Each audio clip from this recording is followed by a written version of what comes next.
Instant de vérité pour Sonia. Pour l'instant 8, c'est très bien. Vous êtes une star. T'as fait qu'un seul côté? Ouais, j'ai fait le premier côté, on va de l'autre côté, ok? Ouais, il fait marcher. Sonia a 36 ans, Qu'est-ce que vous avez fait un du travail week-end? prenant et pas d'enfant pour le moment.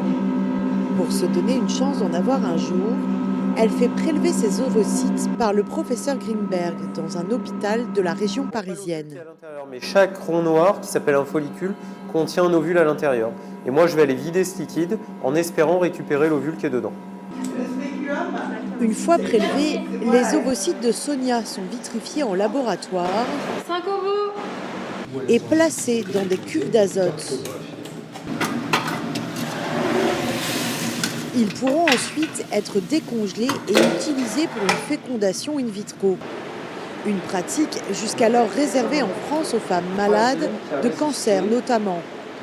La nouvelle loi de bioéthique en discussion au Parlement devrait bientôt permettre à toutes les femmes comme Sonia de différer leur grossesse, même si le succès de la technique n'est pas assuré.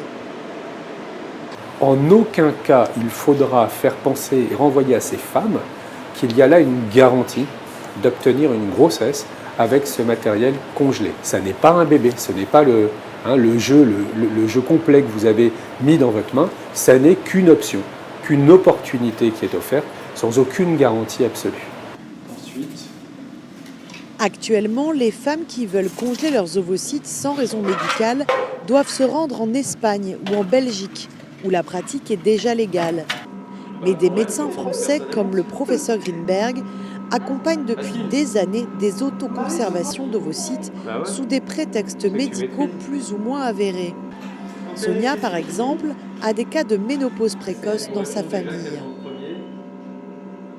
L'argument médical, il est encore une fois très discutable, parce qu'aujourd'hui, cette femme-là, elle a des ovaires qui fonctionnent parfaitement bien.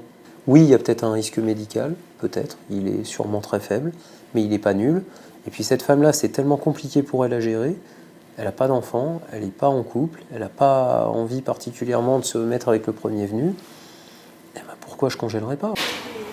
Élodie a elle aussi fait appel au professeur Greenberg. Pour elle, il était grand temps que la loi française entérine une pratique jusqu'alors réservée à des femmes averties et plutôt aisées. C'est une avancée sociétale que je pense vraiment nécessaire et qui est normale, mais que je salue parce qu'encore une fois, il faut que ça se passe. J'estime avoir eu la chance d'avoir eu cette information et d'avoir pu faire le nécessaire. Donc ça, j'ai envie que d'autres puissent en profiter. Le décret d'application de la nouvelle loi devrait encore définir un cadre et poser notamment les limites d'âge à l'autoconservation des ovocytes qui devraient être limitées à 10 ans.